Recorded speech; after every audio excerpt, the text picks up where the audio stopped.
Hello বন্ধুরা, আজকে চলে এসেছি বারাণসীর অত্যন্ত জনপ্রিয় একটি জায়গা দশাশ্বমেধ ঘাট। আজ তোমাদের এখানে খুব সুন্দর গঙ্গা আরতি দর্শন করাবো।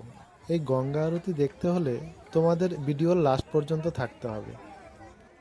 গঙ্গা আরতি দর্শনের সাথে সাথে দশাশ্বমেধ ঘাটের ইতিহাস ও পৌরাণিক কাহিনী কিছুটা তোমাদের সাথে আলোচনা করি, আশা করি তোমাদের ভালো লাগবে। এই বারাণসীর গঙ্গা তীরের সবচেয়ে গুরুত্বপূর্ণ ও প্রাচীন ঘাট হল দশাশ্বমেধ ঘাট, যা বিশ্বনাথ মন্দিরের কাছে অবস্থিত। পৌরাণিক কাহিনী অনুসারে ব্রহ্মা এখানে শিবকে স্বাগত জানাতে 10টি অশ্বমেধ যজ্ঞ করেছিলেন। এটি 18শো শতাব্দীতে মারাঠা শাসনকালে পুনর্নির্মাণ করা হয়। প্রতিদিনের জমকালো গঙ্গা আরতি এই ঘাটের প্রধান আকর্ষণ।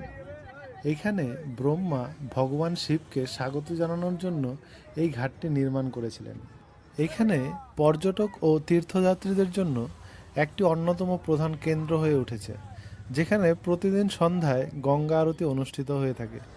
এটি 12 মাস এবং সপ্তাহে 7 দিনই 24 ঘন্টা খোলা থাকে, যা হিন্দুদের অন্যতম পবিত্র স্থান বলে মানা হয়।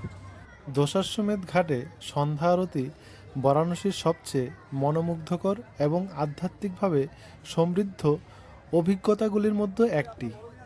শতাব্দী প্রাচীন এই আচারটি শ্রদ্ধেয় হিন্দু দেবী দেবী গঙ্গার প্রতি ভক্তির একটি শক্তিশালী প্রকাশ, যাকে ঋষি ভাগীরথ তার পূর্বপুরুষের জন্ম ও পুণ্যজন্মের চক্র থেকে মুক্ত করার জন্য তার স্বর্গীয় আবাস থেকে পৃথিবীতে নিয়ে এসেছিলেন।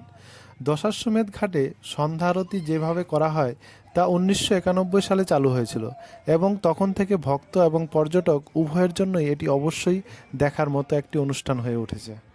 দশাশ্বমেধ ঘাটে গ্রীষ্মকালে সন্ধ্যা 7টা নাগাদ সন্ধ্যা আরতি শুরু হয়ে থাকে এবং শীতকালে সন্ধ্যা 6টার মধ্যে শুরু হয়ে যায়।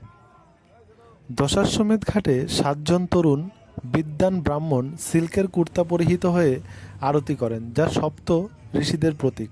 এটি মন্ত্রজপ ও শঙ্খ বাজানোর মাধ্যমে শুরু হয়। কেন্দ্রীয় মঞ্চে দেবী গঙ্গার একটি ছবি স্থাপন করা হয় এবং ফুল দিয়ে সজ্জিত করা হয়। পুরোহিতরা ধূপকাঠি, বহুস্তর বিশিষ্ট প্রদীপ এবং অগ্নি প্রদীপ দিয়ে দেবী গঙ্গার পূজা করেন। এই প্রদীপটি প্রতীকীভাবে শেষনাগের মতো আকৃতির, যে সর্পের উপরের ভগবান বিষ্ণুকে বিশ্রামরত চিত্রিত করা হয়েছে। অনুষ্ঠান জুড়ে হর হর মহাদেবের মতো মন্ত্র এবং মন্ত্র বাতাসকে ভরে দেয়, যা জাদুকরী পরিবেশকে আরও বাড়িয়ে তোলে। দশাশ্বমেধ ঘাট আরতি শেষ হয় দেবী গঙ্গার উদ্দেশ্যে তাজা ফুল নিবেদনের মাধ্যমে এবং ভক্তরা পবিত্র জলে তাদের নিজস্ব প্রদীপ বর্ষণ করেন। দর্শনার্থীরা ঘাটের সিঁড়িতে বসে অথবা 100 টাকা ভাড়ায় নৌকায় বসে আরতির সর্বোত্তম দৃশ্য উপভোগ করতে পারেন। তবে আগে থেকে নির্দিষ্ট আসন ও সংরক্ষণের জন্য দশাশ্বমেধ ঘাট আরতি অনলাইনে বুকিংয়ের কোনো সুযোগ নেই। দশাশ্বমেধের গঙ্গা আরতি তোমাদের কেমন লাগলো অবশ্যই কমেন্ট সেকশনে কমেন্ট করে জানাবেন। আর ভিডিওটি ভালো লাগলে অবশ্যই লাইক, শেয়ার, কমেন্ট করতে ভুলবেন না।